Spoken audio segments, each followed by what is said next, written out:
अस्सलामुअलैकुम, मेरा नाम है नैयर अब्बास और आज हम बात करेंगे एक्सरसाइज 5.1 के बारे में। तो अगर हम पहले 4 क्वेश्चन की स्टेटमेंट की बात करें तो हमें ये कहा गया है कि आपको अप्रॉक्सीमेट एरिया फाइंड करना है इन 4 मेथड्स का इस्तेमाल करते हुए। यहाँ पर पहला मेथड है लोअर सम का मेथड, जिसमें आप 2 rectangles with equal width use करोगे। बी पार्ट की अगर हम बात करें तो हमें यह कहा गया है कि आपको फिर लोअर सम का मेथड इस्तेमाल करना है, जिसमें आपने 4 रेक्टेंगल्स लेनी है। सी पार्ट की अगर हम बात करें तो आपको अपर सम का यूज करना है मेथड और 2 रेक्टेंगल्स लेनी है। फिर अगर हम लास्ट की बात करें तो हमको फिर अपर सम का यूज करना है 4 रेक्टेंगल्स के लिए। तो सबसे पहले हम थोड़ा सा आइडिया ले लेते हैं कि हम इस तरह के क्वेश्चंस को कैसे सॉल्व करेंगे। सबसे पहले जब भी इस तरह के क्वेश्चंस आपको दिए जाते हैं, यहां पर आप अप्रोक्सीमेट एरिया फाइंड करते हो, वो एग्जैक्ट एरिया नहीं होता है, ठीक है। और इस तरह के मेथड में सबसे पहला मेथड आपको ये पता होना चाहिए कि जो आपको फंक्शन दिया है उसका ग्राफ कैसे बनेगा, उसके ग्राफ का आइडिया आपको होना चाहिए। अगर आपको ग्राफ का आइडिया नहीं होगा तो आप इस तरह के क्वेश्चन को कभी सॉल्व नहीं कर पाओगे। हालांकि ये बहुत ही आसान क्वेश्चन है, लेकिन अगर आप ग्राफ नहीं आपको पता तो फिर इसको सॉल्व करना मुश्किल हो जाएगा। तो सबसे पहले हम एक एग्जांपल लेते हैं जिससे हमें कुछ आइडिया होगा कि किस तरह का सीन है। लेट्स से आपके पास एक फंक्शन है जिसको हमने y1 - x स्क्वायर कहा है और उसका ग्राफ कुछ इस तरह से बनता है। ये बेसिकली उसका ग्राफ है। अगर हम इन जनरल बात करें तो ये हमारी कर्व जो है ये हमारे इस फंक्शन को रिप्रेजेंट कर रही है, ठीक है। अब हमारे पास 4 पार्ट हैं, बेसिकली 2 ही केस है ना, एक तो लोअर सम है, एक अपर सम है। और रेक्टेंगल्स की बात है, पहले 2 की हैं फिर 4 की हैं, बाकी कहानी तो वही है। अच्छा, इस केस में हम क्या करते हैं, इस केस में हम रेक्टेंगल्स बनाते हैं, अपनी कर्व जो है उसको रेक्टेंगल में कन्वर्ट कर देते हैं और रेक्टेंगल का एरिया हमें पता होता है लंबाई क्रॉस चौड़ाई, तो उस हिसाब से हम उसका एरिया जो है फाइंड कर लेते हैं। अब देखिए जरा अपर सम में क्या होता है। अपर सम में ऐसा होता है कि आप क्या करते हो, यहां पर सबसे पहला केस जो होता है वो ये होता है कि आपको क्या कहा गया है कि 2 रेक्टेंगल्स बनानी है कि 4 रेक्टेंगल्स बनानी है, ठीक है ना। ये इसका फार्मूला क्या होगा, इसका फार्मूला होगा final point minus initial point divided by n, number of intervals आप कह सकते हो। कैसे, b minus a divided by n। b क्या होता है, b आपको गिवन होगा जो कि फाइनल पॉइंट होगा, a आपको गिवन होगा जो आपका इनिशियल पॉइंट होगा, स्टार्टिंग पॉइंट होगा। और n क्या होगा, n वो बेसिकली नंबर होगा जितनी आपको रेक्टेंगल्स कही जाएंगी। 2 रेक्टेंगल्स कही जा रही हैं, 4 रेक्टेंगल्स कही जा रही हैं, उस हिसाब से, ठीक है ना। इस केस में आपका जो b है वो 1 है और a आपका 0 है और 2 रेक्टेंगल्स आप देख रहे हो बनी हुई हैं, तो इसका मतलब ये हुआ कि 1 माइनस 0 डिवाइडेड बाय 2। अगर हम अपने केस की बात करें तो हमें पहले केस में 2 रेक्टेंगल और फिर दूसरे केस में 4 रेक्टेंगल्स कहेंगे। तो जहां पर 4 रेक्टेंगल्स कहेंगे वहां पर कुछ नहीं, बस n को 4 पुट कर देंगे, तो वहां से जो वैल्यू निकलेगी वो हम काउंट करेंगे, उसको हम देखेंगे, ये 1/2 है। इसको बोलते हैं, ये आपका डेल x होता है, डेल x इसको बोलते हैं। डेल x मतलब क्या, x टू x कितनी उसकी विड्थ होगी। ये विड्थ आपकी इंटरवल की होती है, या फिर आप ऐसा समझ सकते हो कि जो आप रेक्टेंगल बनाने जा रहे हो उसकी ये विड्थ होती है। हाइट आप कैसे निकालते हो, हाइट बेसिकली उस पॉइंट को फंक्शन में पुट कर दो, आपको हाइट मिल जाएगी। लेट से आप 0 पे हाइट देखना चाह रहे हो तो इस 0 को जो फंक्शन आपको दिया होगा उसमें पुट करोगे तो आपको हाइट मिल जाएगी। लेट से 0 पे आप हाइट चेक करना चाह रहे हो तो 0 में इस फंक्शन में पुट कर दो तो 1 minus 0 which is equal to 1। So ये इसकी हाइट है और ये इस रेक्टेंगल की विड्थ है, ठीक है ना। 0.5 जरा 1 करोगे तो आपको जो पॉइंट मिलेगा 0.5 एब्सोल्युटली मिलेगा। सो वो बेसिकली इस रेक्टेंगल का एरिया होगा। इन द सेम केस यहां पर भी इसकी भी विड्थ तो सबकी सेम ही होगी। विड्थ आपकी हमेशा से बेसिकली 5 ही होगी, जो अगर दो रेक्टेंगल्स की अगर हम बात कर रहे हैं तो ठीक है। अब हाइट, इसकी हाइट 0.5 को फंक्शन में पुट कर दो, 3/4 आता है। सो इसका मतलब ये हुआ 3/4 जो होगी इसकी हाइट होगी, विड्थ आपकी वही 0.5 है, तो 0.5 को 3/4 से मल्टीप्लाई करोगे तो इसका भी एरिया आ जाएगा। इन दोनों के एरिया को ऐड कर दोगे तो आपको जो रिजल्ट मिलेगा वो आपका अपर सम होगा विद 2 इक्वल इंटरवल्स या फिर with 2 rectangles with equal width, और ये अपर सम के लिए है। ठीक है ना। यहां पर ये जो केस है, अगर हम एरिया कैलकुलेट करना चाहें तब भी कर सकते हैं। इसकी हाइट कितनी है, इसकी हाइट 1 है, और इसका यहां पर विड्थ कितनी है 0.5 मल्टीप्लाइड बाय ये इसकी हाइट प्लस ये इसका एरिया, और इसका एरिया क्या है, इसका एरिया वही विड्थ इसकी भी 0.5 है और इसकी हाइट है 3/4। इन दोनों को मल्टीप्लाई करके ऐड कर दें तो हमें इसका अप्रॉक्सीमेट एरिया मिल जाएगा। सो अगर हम देखें तो इसका जो एरिया आएगा वो कुछ यूं आएगा। ये हमारे पास एरिया आएगा इस रेक्टेंगल। आप देखें जरा, ये हमारी हाइट थी और ये हमारी विड्थ थी, इसको मल्टीप्लाई किया और ऐड किया, ये हमारी हाइट थी और ये दूसरी ट्राइंगल की विड्थ तो दोनों की सेम है, हाइट और विड्थ को मल्टीप्लाई किया, इसको मल्टीप्लाई किया तो ये अप्रॉक्सीमेट एरिया बन गया जो कि 0.875 है। ये हम एरिया फाइंड किया है दो रेक्टेंगल्स बना के विद इक्वल विड्थ। अब हम इसी को बढ़ाते हैं, अब हम 4 रेक्टेंगल्स बनाते हैं। 4 रेक्टेंगल्स बनाते हैं तो किस्सा ये है कि जहां पर हमने n को 2 पुट किया है, n को 4 पुट कर देते हैं। 1 - 0 divided by 4 which is equal to 1/4। So 1/4 आपका स्टार्टिंग पॉइंट 0 है, ये आपका 0 है ना, ये आपका 0 है, तो 0 में आप x1 अगर फाइंड करो तो क्या आता है 0 + 1/4 विच इज इक्वल टू क्या बनेगा 1/4। अगर वैसे देखो तो 0.25। ठीक है। अब नेक्स्ट x2 क्या आएगा, x2 में फिर आप 1/4 ऐड कर दो या फिर 0.25 x1 की वैल्यू है ना, तो इसमें आप वही जो आपने डेल x निकाला है, डेल x क्या है 1/4, दूसरे लफ्जों में 0.4। सो इसमें आप 0.25 फिर से ऐड कर दें तो ये बन जाएगा 0.5।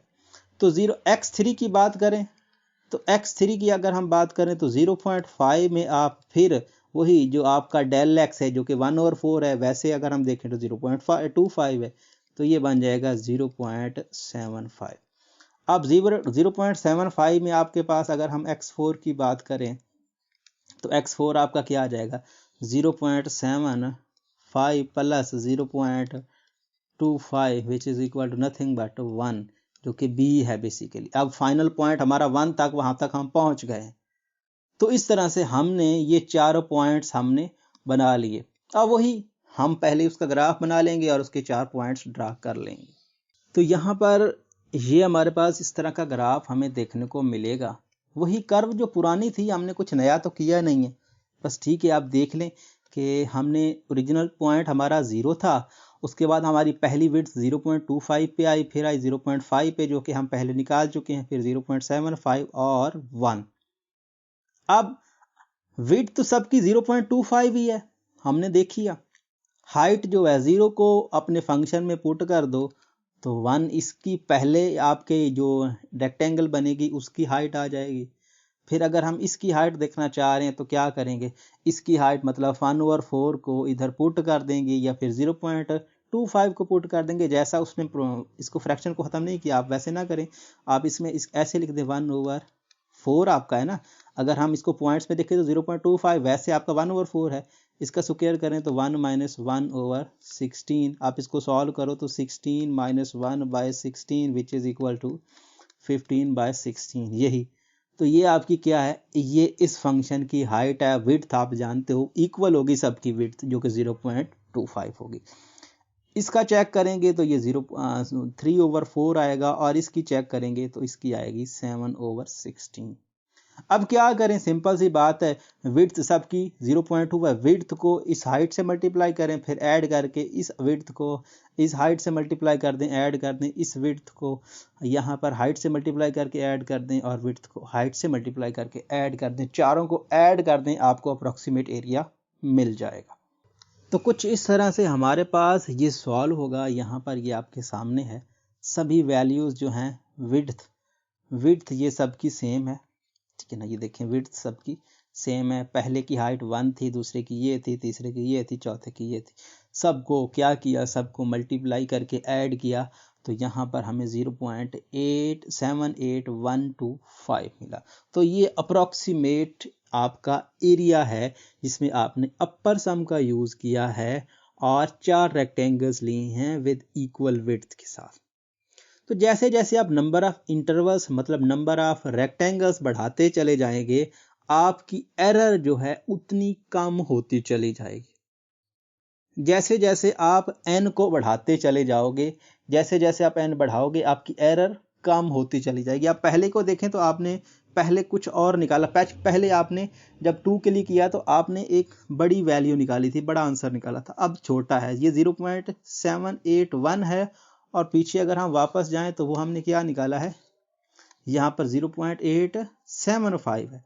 तो यहाँ पर आप देख सकते हो कि ये पिछला जो है इससे ज़्यादा एक्यूरेट आया है।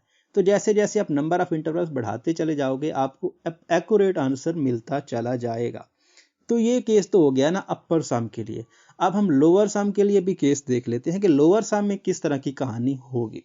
तो लोअर सम का जो केस है वो कुछ इस तरह से होगा। ग्राफ वही, कर्व तो हमारी पिछली की तरह ही बनेगी, बस फर्क है थोड़ा सा, और वो किस तरह से है वो हम देखें। अब देखें, कर्व हमारा फंक्शन वही है पिछला जो हम पीछे यूज करते आ रहे हैं, ठीक है ना।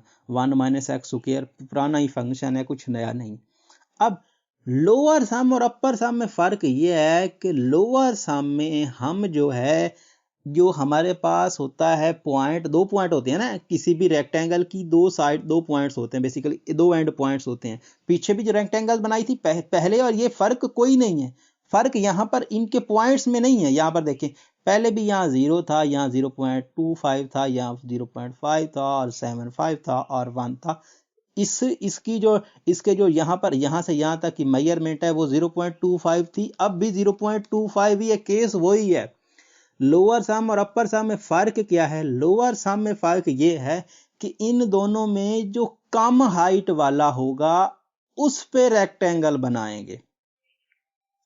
पीछे हम क्या किया, पीछे अपर सम में हमने इस पॉइंट को सीधा किया और ये रेक्टेंगल बनाई, एक्स्ट्रा एरिया कैलकुलेट कर लिया, ठीक है ना। यहां पर पिछले केस में हमने यही किया और कुछ नहीं किया।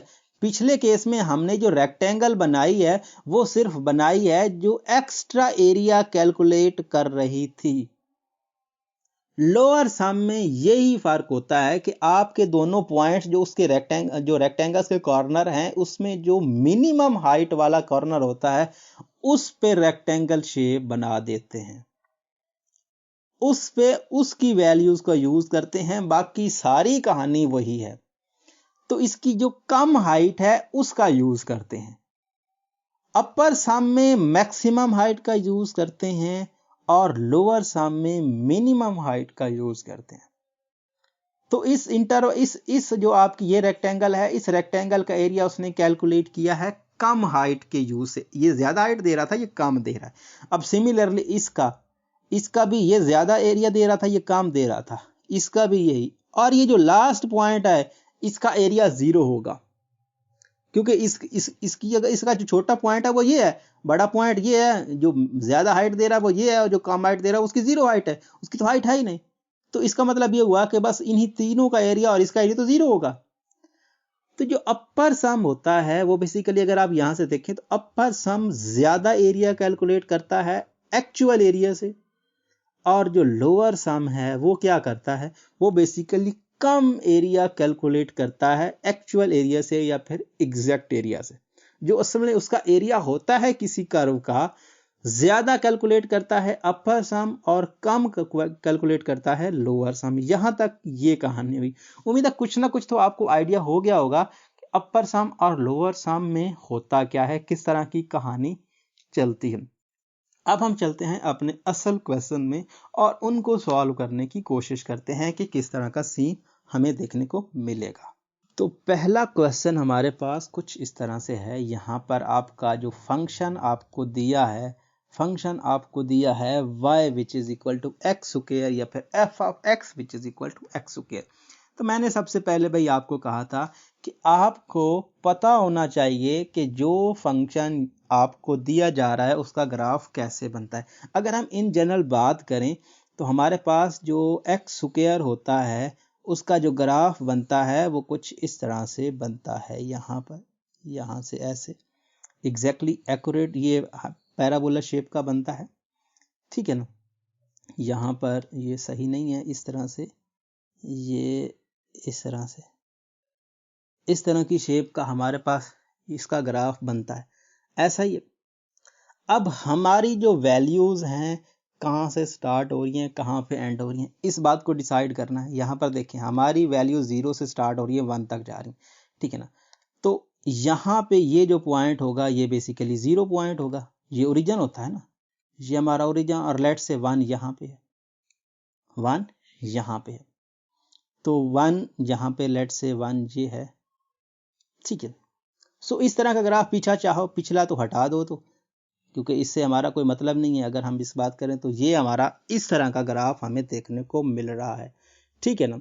ये कर्व शेप है एग्जैक्टली, बेसिकली ये कर्व होती है, ये एक कर्व शेप होती है यहाँ पर, ये एक लाइन नहीं होती है। अब देखें हमें कहा क्या गया था, हमें पहले केस में ये कहा गया था कि आप क्या करें, आप यहाँ पर लोअर सम का यूज करें और रेक्टेंगल्स लें इक्वल विड्थ के साथ 2। तो b आपको मिल गया जो कि 1 है, a आपको मिल गया जो कि 0 है। और पहले केस में आपको कह रहे हैं कि भाई b minus A divided by n, इसको आप डेल x कह सकते हो, जो आपके हर इंटरवल की या फिर हर रेक्टेंगल की विड्थ होगी, ठीक है ना। सो b आपका क्या है, b आपका 1 है, a आपका 0 है और n आपका 2 पहले केस में कहे हैं, तो 1/2 या फिर 0.5 जैसा आपको बेस्ट लगे। तो 0 में आप 0.5 ऐड करते हो तो 0.5 आता है और फिर ऐड करते हो तो फिर 1 आता है। तो यहाँ पर एक पॉइंट आएगा जो कि 0.5 होगा और ये जो पॉइंट होगा ये 1 होगा, बेसिकली ये पॉइंट 1 होगा। अब दो केसेस हैं। अगर आपको लोअर सम फाइंड करना है, रेक्टेंगल तो बन रही है ना ये यहाँ पर, अब देखें आपको लोअर सम फाइंड करना है पहले केस में, तो आपको इन दोनों रेक्टेंगल्स में कम हाइट वालों का यूज करना होगा। अब ये रेक्टेंगल की दो साइड, एक साइड ये है, एक दूसरी साइड ये है।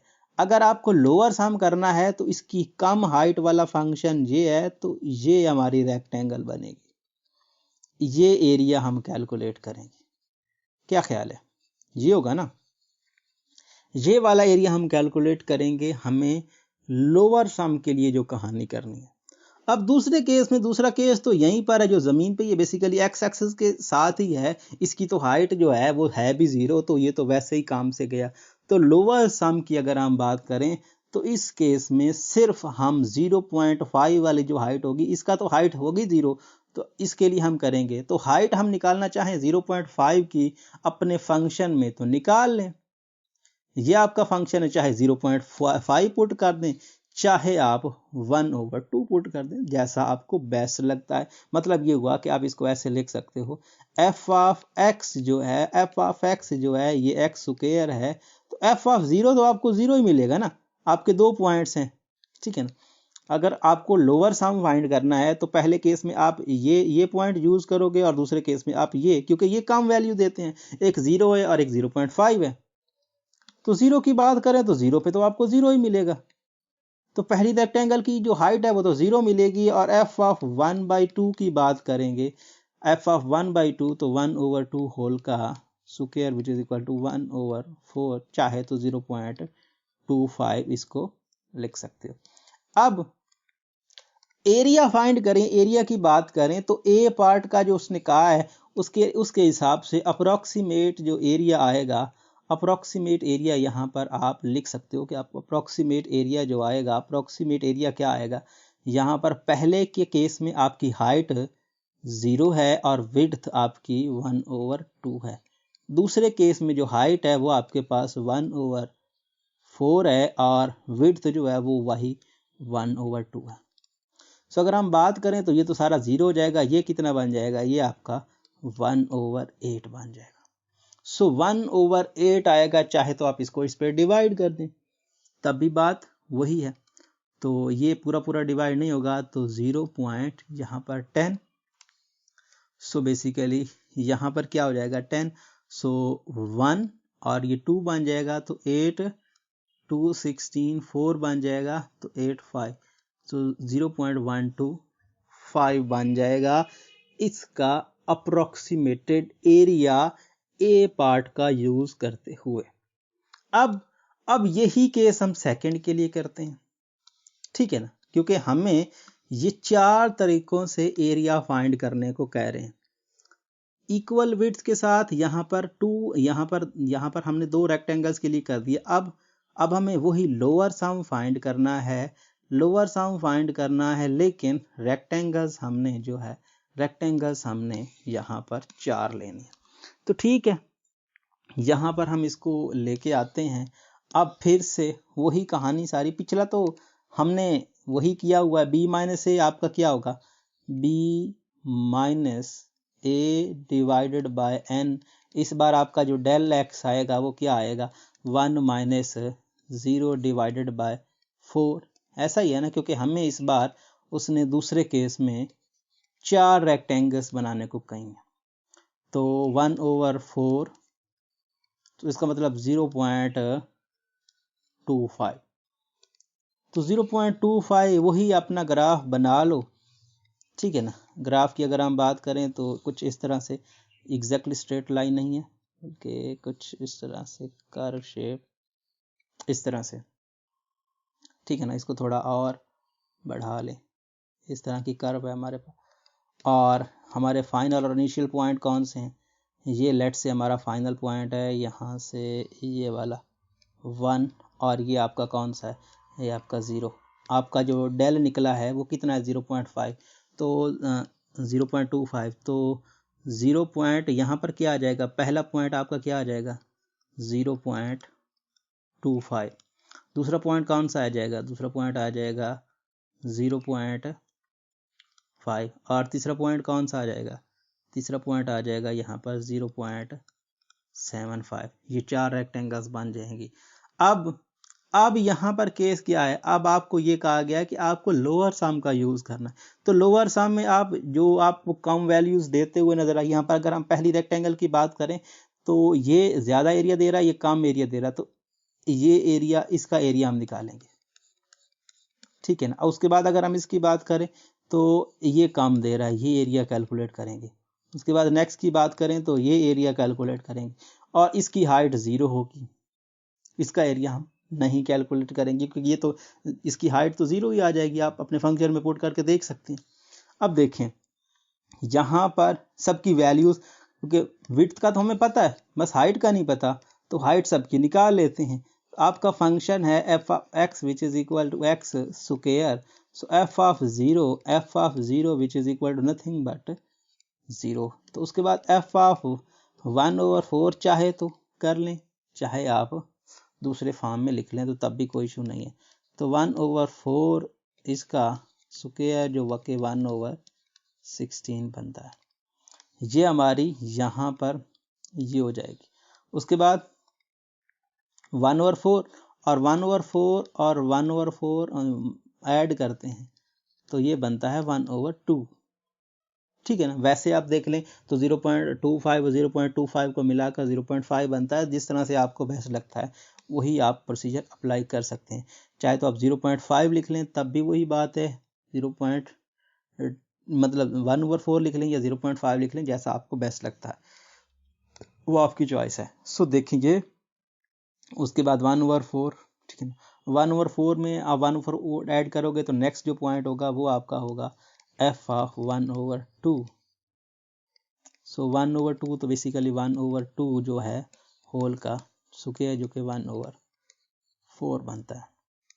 उसके बाद जो नेक्स्ट पॉइंट आता है वो आता है, इसमें आप 1/2 में फिर 1/4 ऐड करें तो 1/2 प्लस 1/4 करते हैं, बेसिकली 1/2 अभी ये आया है और उसमें मज़ीद 1/4 ऐड करेंगे तो ये कितना बन जाएगा, यहाँ पर इसका एलसीएम आ जाएगा कितना 4 ही आ जाएगा, और ये 1 और ये आपका क्या आ जाएगा, ये आपके पास 2, सो बेसिकली 3/4 0.75। सो ये बेसिकली नेक्स्ट पॉइंट जो आएगा, नेक्स्ट पॉइंट आएगा f ऑफ 3/4 जो कि बनेगा 3/4 होल का square which is equal to 9/16। So ये बेसिकली 4 हाइट्स आ गई हैं। पहली हाइट आपकी 0 है, दूसरी रेक्टेंगल की हाइट ये है, तीसरी रेक्टेंगल की हाइट ये है, चौथी रेक्टेंगल की हाइट ये है। अब अप्रोक्सीमेट एरिया आप कैलकुलेट करते हैं यहाँ पे। अप्रोक्सीमेट एरिया, यहाँ पे अप्रोक्सीमेट एरिया के सबसे पहले वाले की हाइट कितनी थी, यहाँ पे सबसे पहले वाले की हाइट 0 थी और उसकी विड्थ 1/4 थी, और दूसरे वाले की जो हाइट थी वो कितनी थी, यहाँ पर अगर हम दूसरे की बात करें तो दूसरा हमने यहाँ पे जो कैलकुलेट किया है वो 1/16 है। तो 1/16 हाइट है और विड्थ आप सबकी 4 ही है, सो ये हो गया। उसके बाद 1/4.1/4 प्लस, और यहाँ पर ये अभी लास्ट पे जो निकाला है 1/4, और विड्थ तो सबकी सेम ही चल रही है, तो यहाँ पर हाइट इसकी क्या आई है 9/16। सो ये केस आपका आएगा। दो ही रास्ते हैं, या तो इसको आप कैलकुलेट कर लें जिस तरह से भी आप अपनी मर्जी से कैलकुलेशन करना चाहते हैं, कैलकुलेटर से, या फिर वैसे कर सकते हैं। तो ये तो ज़ीरो हो जाएगा ना, ये वाली टर्म तो ज़ीरो हो जाएगी, और इसको आप मल्टीप्लाई कर दें तो यहाँ पर कितना बन जाएगा 1/, ये 6 का ये कितना बन जाएगा यहाँ पर 24, और 4 1 और 2 6 64, और ये 1/16, और ये आपका 9/64। सो इसका मज़ीद एलसीएम आप ले लें, तो इसका मज़ीद एलसीएम लेंगे तो ये आ जाएगा 64, और ये 1 प्लस और 4 और ये प्लस का 9, तो बेसिकली 10 14/64। तो यहाँ पर ये आ जाएगा 7 और ये आ जाएगा 32। तो इस केस में आपका ये रिजल्ट आएगा। तो ये आपका अप्रोक्सीमेट एरिया होगा जिस केस में आप क्या करोगे, जिस केस में आपने 2 रेक्टेंगल्स यूज़ किए हैं और आपने 4 रेक्टेंगल्स यूज़ किए हैं और लोअर सम का मेथड जो है वो अप्लाई किया। अब हम वही नेक्स्ट प्रोसेस की तरफ बढ़ते हैं। नेक्स्ट प्रोसेस में क्या है, नेक्स्ट प्रोसेस में वही कहानी है कि इस बार आपको 2 रेक्टेंगल्स यूज़ करनी है और अपर सम यूज़ करना है, ठीक है। सो इस केस में आपका वही सिंपल कहानी है कि अगर आप अपना कर्व बनाएं तो इस तरह की कर्व आपके पास है, ये एग्जैक्टली स्ट्रेट लाइन नहीं है बल्कि थोड़ी सी कर्व शेप यहाँ पर ऐसे, और 2 रेक्टेंगल्स बनानी है और अपर सम का यूज़ करना है। सो ये आपका 0 हो गया, ये आपका 1 हो गया।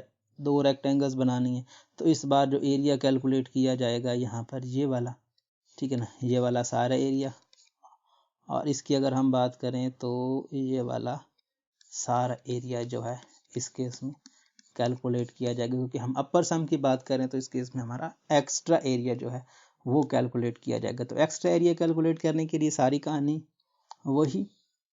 सो इस बार आप ये जो आपका पॉइंट था ये कौन सा बनता है 0.5। इंटरवल्स वही बनेंगे जो हमने पीछे बनाए हैं, नए इंटरवल्स नहीं बनेंगे, क्योंकि 2 रेक्टेंगल्स के लिए फार्मूला तो वही है, अपर सम और लोअर सम का फ़र्क है। तो 0.5 पे या फिर 1/2 पे फंक्शन की वैल्यू चेक कर लें। सो इस केस में आप यहाँ पे f ऑफ 1/2 बेसिकली 1/2 का होल का स्क्वायर जो कि बनता है 1/4। 4, और दूसरे केस में अगर हम बात करें तो f of 1 which is equal to 1 square which is equal to 1। So ये हो गया। तो इस केस में जो अप्रॉक्सीमेट एरिया आएगा, अप्रॉक्सीमेट एरिया आपका आएगा वो क्या आएगा, हाइट इसकी कितनी है, हाइट तो वही यहाँ पर पहले केस में 1/4 है, और इसकी विड्थ आपने 1/2 निकाली है, क्योंकि दो इंटरवल्स हम बना रहे हैं, दो रेक्टेंगल्स बना रहे हैं, तो दोनों एक भी 1/2 की होगी, दूसरी भी 1/2 की होगी। सो ये हो गया, और प्लस यहाँ पर दूसरे की हाइट कितनी है, दूसरे की हाइट 1 है, और यहाँ पर ये विड्थ तो वही 1/2 है, ठीक है ना। तो ये हो गया आपके पास 1/8 प्लस 1/2। सो अगर आप इसको इस तरह से इकट्ठा करते हैं तो आपको क्या मिलेगा, यहाँ पर 8 LCM आ जाएगा, और ये 1 और ये हो जाएगा 4, तो ये बन जाएगा 5/8। सो इस केस में आपका जो रिजल्ट आएगा, अप्रोक्सीमेट एरिया आएगा, वो आएगा 5/8। अब अगर हम लास्ट पार्ट की बात करें तो लास्ट पार्ट में कहानी क्या थी, लास्ट पार्ट में वही सीन था जो हमने पहले किया, कि हमारे पास ये जो कर्व है ये कुछ इस तरह का शेप बनेगी इसकी, और वही 4 पॉइंट्स जो हमने पहले बनाए हैं पुरानी कहानी कि इस केस में ये आपका लेट से 0 है, ये आपका 0.25 है, और ये आपका लेट से 0.5 है, और ये आपका लेट से 0.75 है, और लेट से ये आपका 1 है। वही केस है। अब हम अपर सम के लिए कैलकुलेट कर रहे हैं तो एक्स्ट्रा एरिया कैलकुलेट करेंगे, बाकी सारी कहानी तो वही है, ठीक है। यहाँ पर ये थोड़ा सीधा नहीं है, इसके लिए ये और ये। अब 1 पे फंक्शन की वैल्यू, 0.75 की फंक्शन की वैल्यू, इस पे फंक्शन की वैल्यू और इसके फंक्शन की वैल्यू, हम सब की वैल्यू को यहाँ पे यूज़ कर लेंगे। अच्छा, तो ये पहले भी हमने निकाली है, वहाँ से देखना चाहो तो वहाँ से देख सकते हो। f ऑफ 1 की वैल्यू क्या आएगी, 1 आएगी, और ये क्या 0.75 मतलब 3/4 है ना, ये 3/4, तो ये इसकी वैल्यू बनती है 9/16। और 5 की बात करें तो बेसिकली 1/2 है, तो यहाँ पर 1/2, सो ये 1/4 और ये 1/4 है, तो इस पे फंक्शन की वैल्यू आती है कितनी, इस पे फंक्शन की वैल्यू आती है 1/16। So f of 1/4 which is equal to 1/16। अब ये सभी वैल्यूज के साथ, सभी वैल्यूज, अब विड्थ तो सबकी सेम है, आप ऐसे भी लिख सकते हो, यहाँ पर आपका अप्रोक्सीमेट एरिया जो है, अप्रोक्सीमेट एरिया जो आएगा वो क्या आएगा, इन सब को ऐड कर दो और विड्थ जो है कॉमन मल्टीपल कर दो, मतलब ये हुआ कि 1 प्लस 9/16 प्लस 1/4 प्लस 1/16, विड्थ सबकी कॉमन है, तो सब में है ना, तो विड्थ आप 1/4 जो है वो बाहर लिखते हैं, तब भी कोई इशू नहीं है। इसको आप कैलकुलेट कर लें। सो कैलकुलेट करेंगे तो यहाँ पर क्या आएगा, यहाँ पर देखें इसका LCM आएगा 16, और ये बेसिकली 16, और ये आपका 9, और ये आपका 4, और ये आपका 1, ठीक है। यहाँ पर ये केस आ जाएगा, सो ये आपका 1/4। सो मिल मिला के इतना, ये कहाँ कितना बनेगा, यहाँ पर ये 9 और 1 10, और ये तो बेसिकली कितना, ये 20 और 1 30, सो 30/64, तो इसको आप लिख सकते हो 15/32। सो 15/32 इस केस में अप्रोक्सीमेट आंसर आएगा, मतलब अप्रोक्सीमेट एरिया आएगा जब हम अपर सम का यूज़ करते हुए इस तरह के क्वेश्चन को सॉल्व करें। अब अगर हम नेक्स्ट क्वेश्चन की बात करते हैं तो नेक्स्ट क्वेश्चन जो क्वेश्चन नंबर हमारा 2 है, तो क्वेश्चन नंबर 2 में आपको जो फंक्शन दिया जा रहा है वो इस केस में वैल्यूज़ तो वही हैं 0 से 1 वाली, और फंक्शन थोड़ा सा चेंज है। अगर हम इन जनरल केस की बात करें तो हमारा जो फंक्शन होता है वो x³ का ग्राफ कुछ इस तरह से बनता है, यहाँ पर कुछ ऐसा हमारे पास x³ का जो ग्राफ होता है वो कुछ हमें ऐसे देखने को मिलता है। अगर हम देखें तो हमारे पास डोमेन क्या है, हमारे पास जो हमें पॉइंट्स दिए गए हैं जहाँ से जहाँ तक हमें करना है इंटीग्रेट 0 से 1 तक, तो वही सारी कहानी हमें, तो ये हटा दें, ये अगर हटा दें तो ये तकरीबन अप्रॉक्सीमेट उसी तरह की कर्व बन गई है जो हमने बेसिकली पिछला क्वेश्चन किया। मतलब क्वेश्चन नंबर 1 और इसकी कर्व अकॉर्डिंग टू अगर हम देखें तो तकरीबन सिमिलर हैं, दोनों में कोई ख़ास फ़र्क नहीं है। पिछली कर्व और इसकी कर्व में तकरीबन इसी तरह का ही सारा सीन था।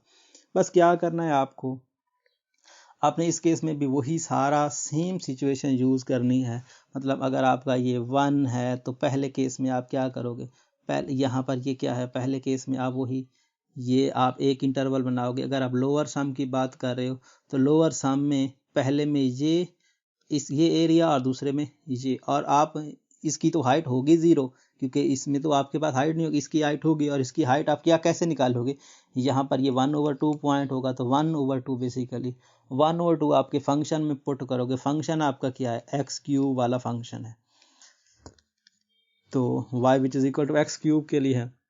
तो अगर आप उसको सॉल्व करोगे तो यहाँ पर अगर हम फर्स्ट की बात करें, इसको अगर हम सॉल्व करते भी हैं तो लेट से ये y है, या फिर इसको आप f(x) कह सकते हो, f(x) which is equal to x³ है। तो ये आपके पास है। तो अगर हम 1/2 की 0 पे तो 0 ही आएगा ना, 0 पे तो ये 0 ही आएगा। और f(1/2) की बात करते हैं तो बेसिकली 1/8 आ जाएगा, 1/8 आ जाएगा। और इस केस में हमारा जो डेल है, ये जो हमारा डेल एक्स है या विड्थ है वो कितनी है, वही 1/2। विड्थ तो हमारी सेम रहेगी पिछले केस की तरह। तो अगर हम इसका अप्रॉक्सीमेट एरिया जो है यहाँ पर लोअर सम के हिसाब से देखेंगे तो हाइट पहले की 0 है और मल्टीप्लाई करेंगे इसकी विड्थ है, विड्थ इसकी 1/2 है, प्लस इसकी हाइट कितनी है 1/8 है, और प्लस मल्टीप्लाई करेंगे किससे यहाँ पर आपकी विड्थ से, जो विड्थ आपकी 1/2 है। तो ये बेसिकली 1/16 बन जाएगा। ये हमारे पास अप्रॉक्सीमेट एरिया बन जाएगा जब हम लोअर सम का यूज़ करेंगे। अगर हम इसी को अपर सम में कन्वर्ट कर दें, अपर सम में उलट हो जाएगा।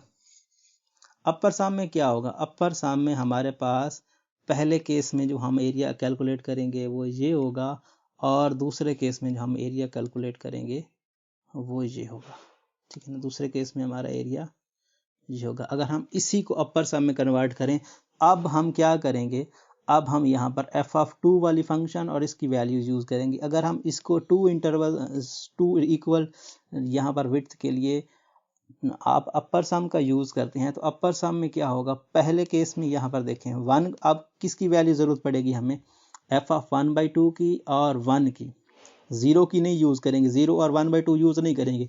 0 1/2 का भी यूज़ करेंगे जब हम लोअर सम की बात करेंगे। अपर सम में हम एक्स्ट्रा एरिया कैलकुलेट करने की तरफ जाएंगे। तो यहाँ पर हम 1 और 1/2 वाली, तो 1/2 वाली तो निकाल लिए और 1 वाली निकाल लेते हैं। f(1) which is equal to 1³ which is equal to 1। तो अगर हम यहाँ पर अपर सम से 2 रेक्टेंगल्स के साथ इसका एरिया फाइंड करते हैं तो इसका जो अप्रॉक्सीमेट एरिया आएगा वो कितना आएगा, पहले की विड्थ हमने क्या निकाली, हाइट आपने क्या निकाली 1/8, और दूसरे की जो हाइट है वो कितनी निकाली है 1 निकाली है, और इसकी जो विड्थ दोनों की कॉमन है वो कितनी है 1/2। सो चाहे तो आप बाहर लिख दें, चाहे जितने भी इंटरवल्स बनते हैं आप सब की जो हाइट्स हैं उनको ऐड करके फिर एक ही बार विड्थ से मल्टीप्लाई कर दें या फिर अलग अलग विड्थ से मल्टीप्लाई करें, तभी आपको रिजल्ट तो सेम ही देखने को मिलेगा। सो ये बेसिकली कितना हो जाएगा, ये हो जाएगा 9/8 और ये 1/2। सो बेसिकली क्या बन जाएगा 9/16। तो इस केस में अगर हम अपर सम की बात करते हैं, अपर सम में जो आपका एरिया आएगा अप्रॉक्सीमेट विद ट्रू रेक्टेंगल्स वो ये आएगा। तो सिमिलरली आप यहाँ पर वो जो आपके पास 4 पॉइंट्स के लिए है, 4 पॉइंट्स के लिए आप वो ही काम करोगे, वही प्रोसीजर सारा ही अप्लाई करोगे, बाकी के गेम सारी वही होगी जो आपने पीछे किया। अगर हम शॉर्टली अगर मैं आपको बताऊं तो यहाँ पर अगर हम अपर सम की बात करेंगे तो अपर सम में जो आप अप्रॉक्सीमेट एरिया यूज़ करोगे उसके लिए आप 0 वाला फंक्शन यूज़ नहीं करोगे, बल्कि यूज़ करोगे यहाँ पर 1/4 प्लस f(1/2) प्लस f(3/4) 3 3/4 और यहाँ पर आप f(1) यूज़ करोगे और मल्टीप्लाई करोगे बाहर 1/4 से। ये आपका अपर सम के लिए एरिया कैलकुलेट किया जाएगा। और अगर हम वही लोअर सम की बात करें 4 रेक्टेंगल्स का, तो उस केस में क्या है, उस केस में आप f(0) plus f(1/4) plus f(1/2) plus f(3/4), बाकी कोई ख़ास फ़र्क नहीं होगा। इस केस में हम एक्स्ट्रा वैल्यू कैलकुलेट करेंगे तो बड़ा जो है, सबसे बड़ा जो है वो शामिल किया जाएगा, सबसे छोटा रह जाएगा। और अगर हम लोअर की बात करते हैं तो लोअर में सबसे छोटा शामिल किया जाएगा, सबसे बड़ा पॉइंट जो है वो शामिल नहीं किया जाएगा। बाकी सारी कहानी वही होगी। तो इस तरह से आप इसके चारों मतलब 4 जो आपके पास इक्वल यहाँ पर रेक्टेंगल्स बनेंगी, उस हिसाब से भी आप यूज़ कर सकते हो।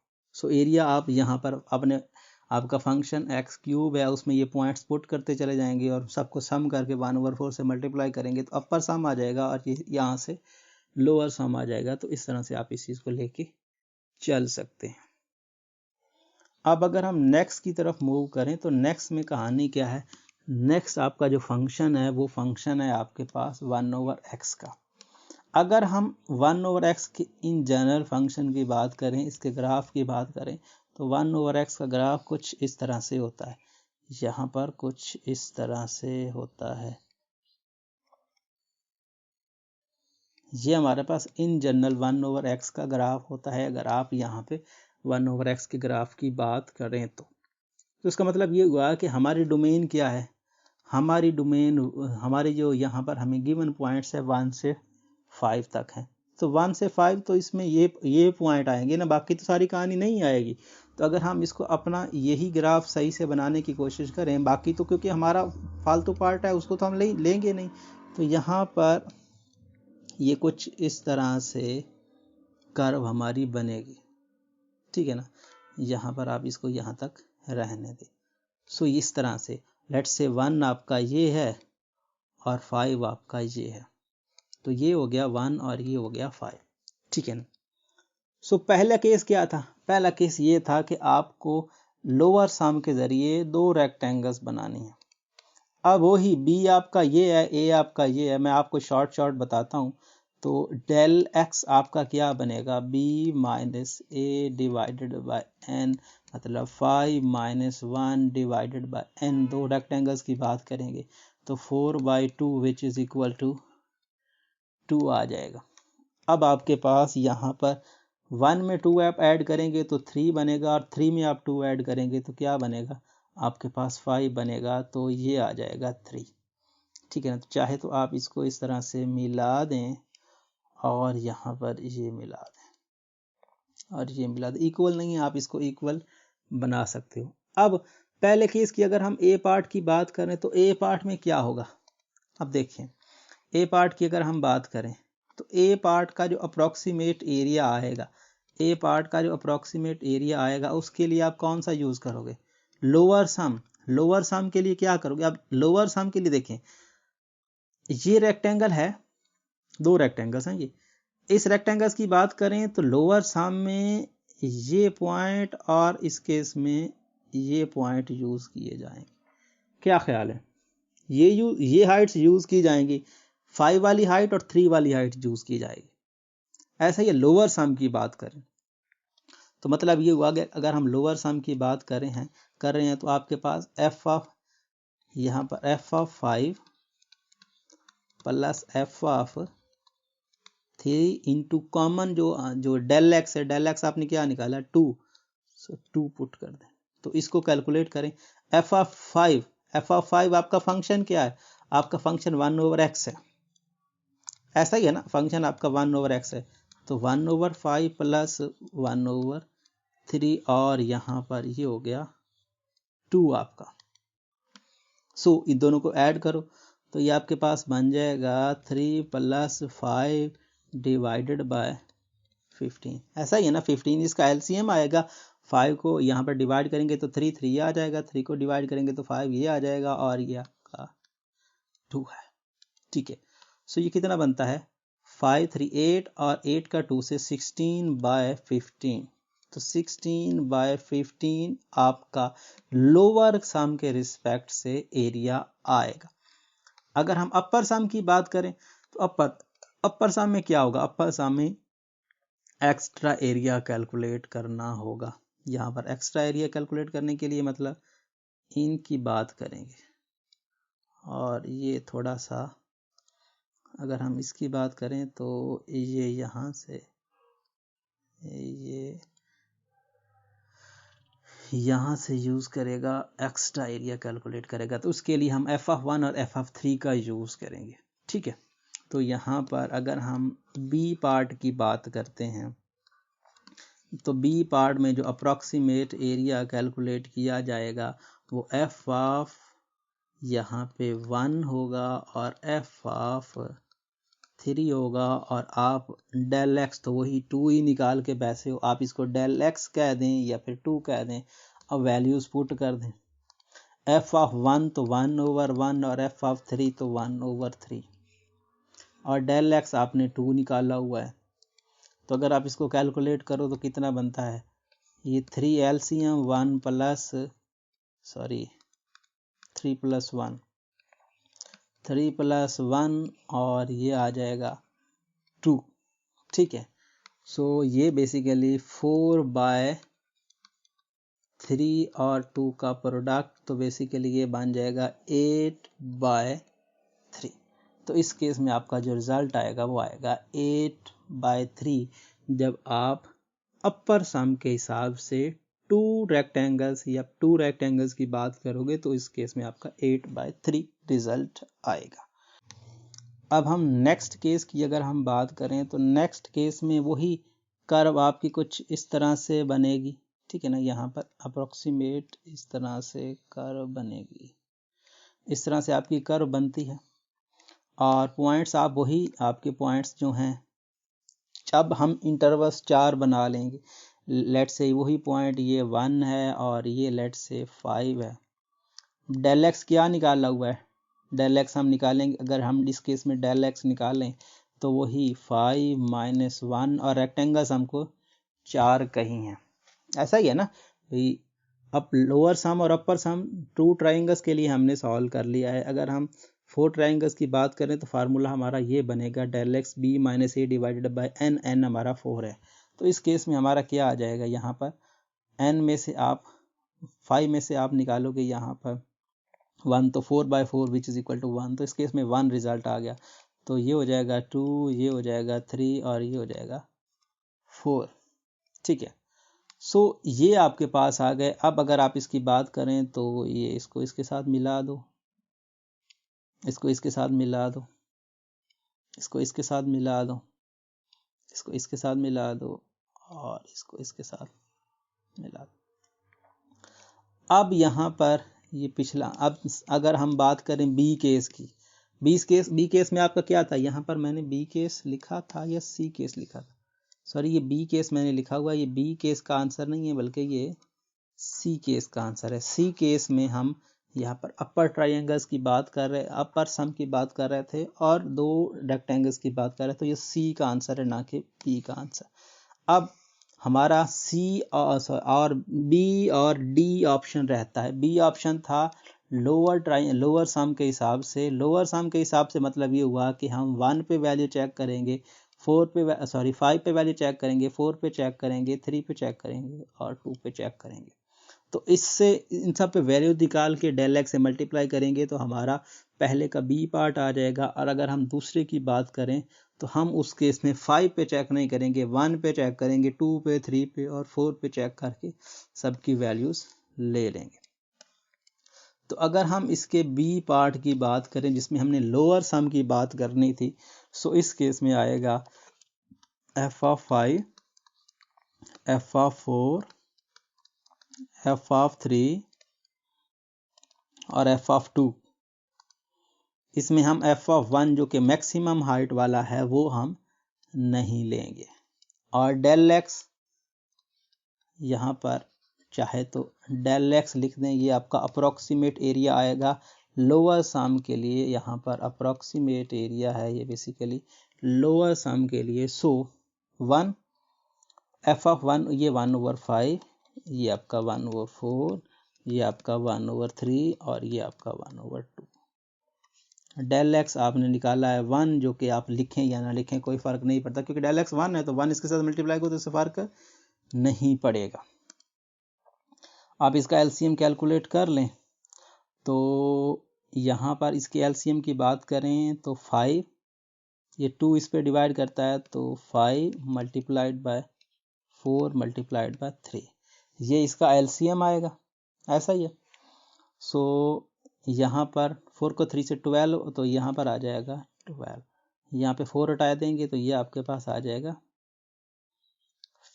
यहाँ पर ये 4 हटा देंगे तो 5, ये 5 का 3 से 12 ये, और यहाँ पर क्या आ जाएगा, यहाँ पर आ जाएगा 15, और ये 3 हटा देंगे तो ये आ जाएगा 20, प्लस आ जाएगा यहाँ पर ये 30। सो अगर हम इसको सम करें तो आपके पास आता है कितना, यहाँ पर 5 to 7 और 1 to 2 2 और 4 ये to 4, और ये यहाँ पर आपके पास 77, और ये 5 का 4 से 20, 20 का 3 से 60, तो यहाँ पर 60, तो 77/60 हमारा रिजल्ट आएगा बी पार्ट का। मतलब जब हम 4 रेक्टेंगल्स का यूज़ करेंगे और लोअर सम का यूज़ करेंगे। अब हम इसी केस को अपर सम के लिए यूज़ कर लेते हैं, ठीक है ना, क्योंकि अगर हम डी पार्ट की बात करें जिसमें हमारा अपर सम का यूज़ होता है तो उस केस में हमारा एफ ऑफ 1 यूज़ होगा, एफ ऑफ 2 यूज़ होगा, एफ ऑफ 3 यूज़ होगा और एफ ऑफ 4 यूज़ होगा। एफ ऑफ 5 जो है, जो सबसे कम हाइट वाला है, वो यूज़ नहीं होगा। और साथ में del x, so del x जो हमारा बेसिकली 1 है, अगर हम इस सब की वैल्यूज यूज़ करें तो ये 1, ये 1/2 और ये 1/3 और ये 1/4, और ये 1 है, चाहे लिखें ना लिखें कोई फ़र्क नहीं पड़ता, इसको सम कर दें।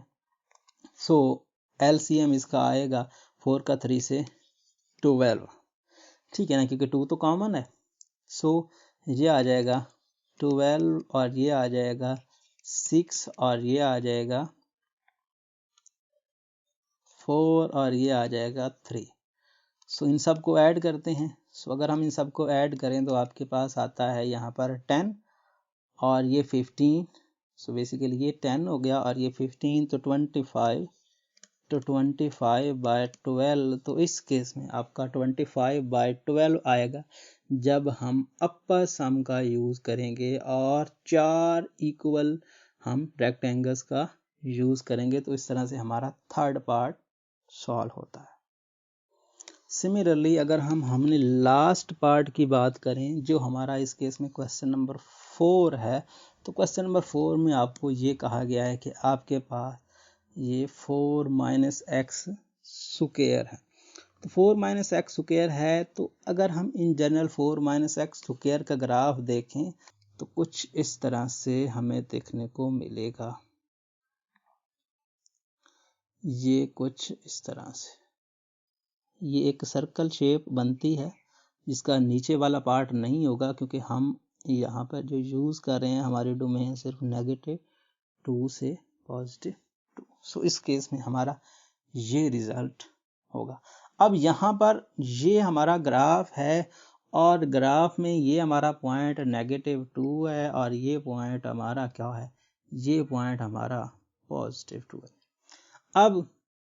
अब अगर हम बात करें 2 इंटरवल्स की, तो आपका स्टार्टिंग पॉइंट ये है, एंडिंग पॉइंट ये है। तो अगर हम ए के बारे में बात करें तो ए पार्ट में जो हमारा डेल एक्स बनता है वो b - a/n, मतलब अगर हम देखें तो हमारे पास b क्या है, b हमारा 2 है, a क्या है -2 है, डिवाइडेड बाय 2 ही हमें इंटरवल चाहिए।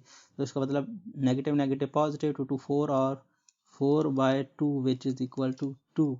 सो -2 में आप 2 ऐड करेंगे तो 0। सो बेसिकली ये बनेंगे, ये वैसे ही वाई एक्सिस पे आ जाएगा, ये हमारे वाई एक्सिस वाली लाइन है। सो ये बनेगा। अब अगर हम लोअर सम की बात करें, अब देखिए यहाँ पर समझने वाली बात है, अगर हम लोअर सम के लिए बात करते हैं तो रेक्टेंगल बनने वाली कौन सी हैं, या तो ये रेक्टेंगल बनेगी, यहाँ पर ये देखिए ना, ये एक ये पॉइंट है, एक ये पॉइंट है और एक ये पॉइंट है। यहाँ पर बात सोचने वाली है कि अगर हम लोअर सम का यूज करते हैं तो लोअर सम में इन दोनों में जो मिनिमम हाइट वाला पॉइंट है वो ये है, और इन दोनों में मिनिमम हाइट वाला पॉइंट ये है, और इन दोनों में मिनिमम हाइट वाला पॉइंट ये है। दोनों में मिनिमम हाइट वाला जो पॉइंट है वो क्या है, वो हाइट उसकी 0 है। -2 पुट करोगे तब भी आपके फंक्शन में हाइट 0 आ जाएगी। अब देखें ना, आप अपने फंक्शन में देखें तो आपका 4 - x स्क्वायर है, 4 - x स्क्वायर है, 4 - x स्क्वायर है। तो मिनिमम हाइट का पॉइंट या तो -2 है और या +2 है, तो -2 पुट करो तो -2 पे भी आपका 0 ही आता है रिजल्ट। तो 4 विच इज इक्वल टू 0। अगर आप प्लस की बात करते हो तो 4 में माइनस इंटू प्लस का square which is equal to also 4 - 4 which is equal to 0। So दोनों केसेस में अगर हम लोअर सम का यूज करते हैं, लोअर सम विद 2 रेक्टेंगल्स, तो हमारी हाइट 0 होती है। सो 0 होती है दोनों केसेस में, तो एरिया हमारा क्या आ जाएगा, एरिया हमारा 0 आ जाएगा। तो अगर हम ये बात करते हैं ए पार्ट के लिए, तो हमारा f of -2 plus f of 2 और हमारा जो विड्थ आई है वो 2i है। सो ये भी 0, ये भी 0, 0 2 से मल्टीप्लाई होगा तो फर्क क्या आएगा, 0 + 0 into 2 which is equal to 0।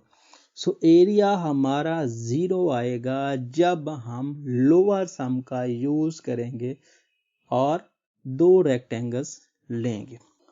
अब अगर हम अपर सम के केस की बात करें, यहाँ पर वही 2 रेक्टेंगल्स के लिए, तो अब यहाँ पर केस चेंज हो चुका है। कैसे, अब देखें ज़रा, अगर हम इस रेक्टेंगल की बात करते हैं तो इस रेक्टेंगल में जो मैक्सिमम हाइट देने वाला पॉइंट है वो कौन सा है, वो 0 है।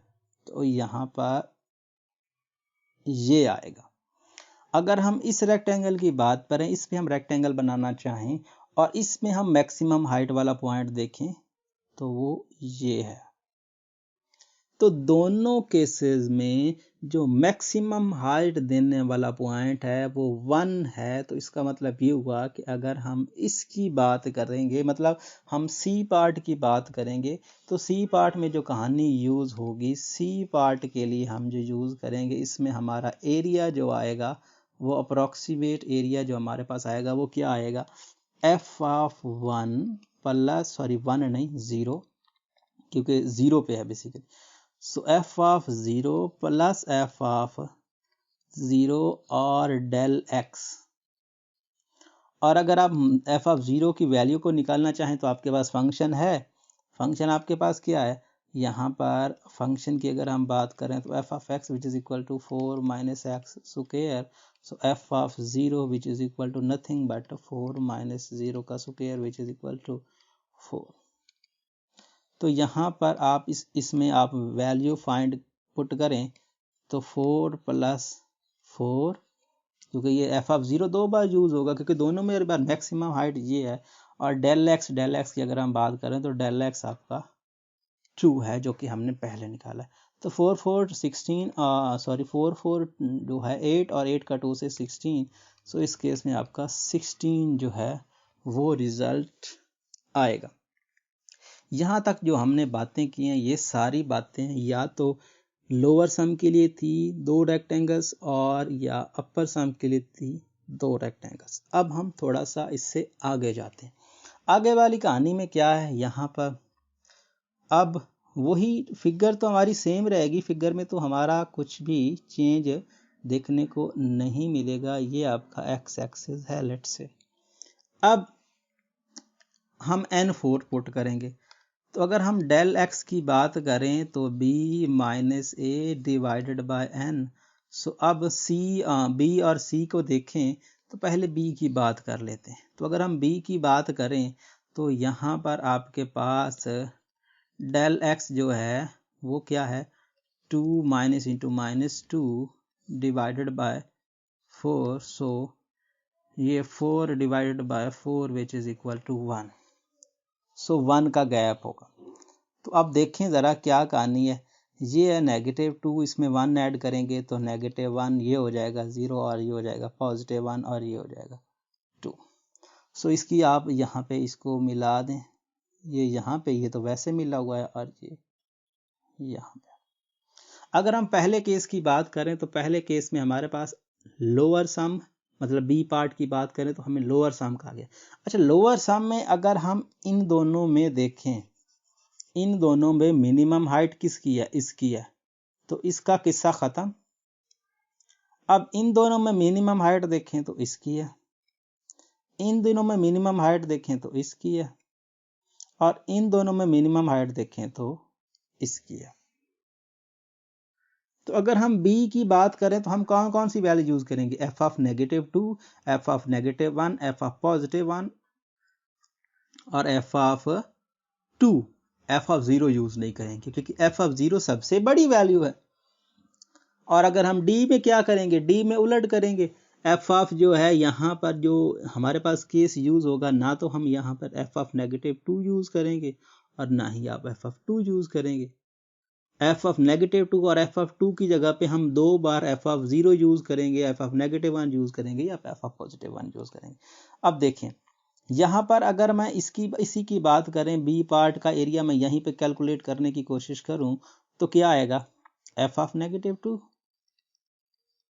ऐसा ही है ना, f ऑफ -2, और इसकी बात करूंगा तो f ऑफ -1,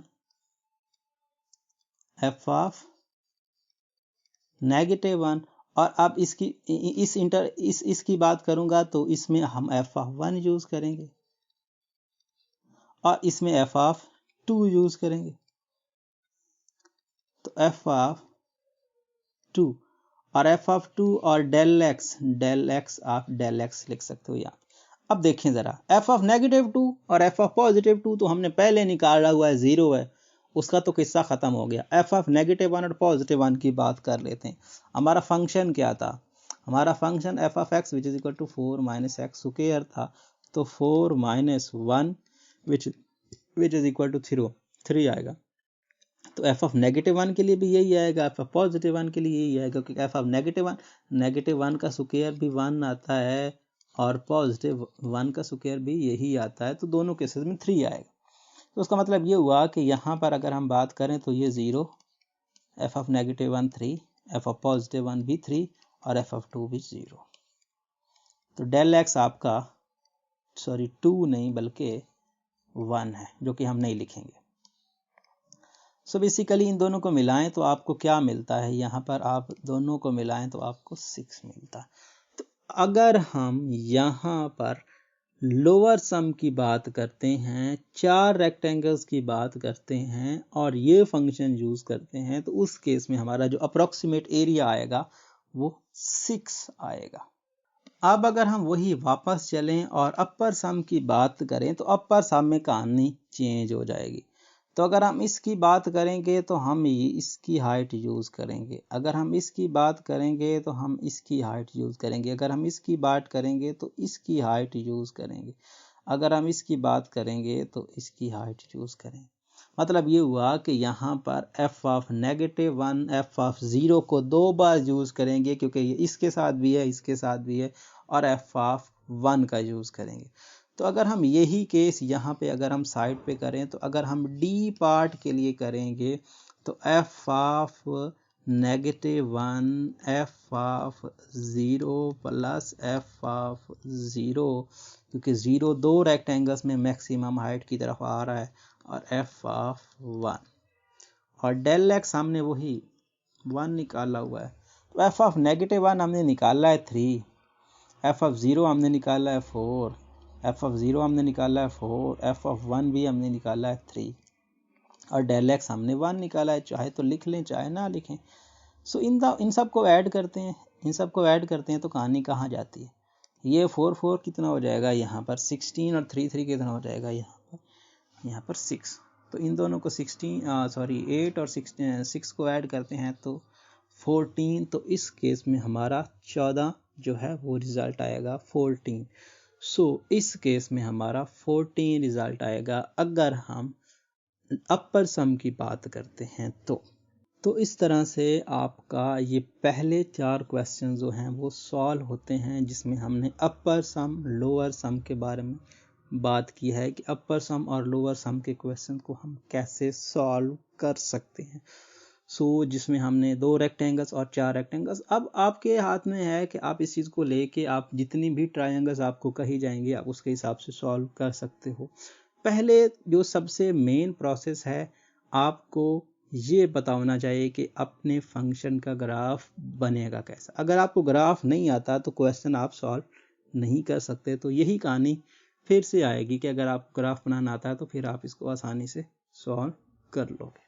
उम्मीद करता हूँ ये वीडियो आपको पसंद आएगा। अगर आपको ये वीडियो पसंद आता है तो इस वीडियो को अपने दोस्तों के सामने क्लास वालों के साथ ज़रूर शेयर करें। Thanks for watching. अल्लाह हाफिज़।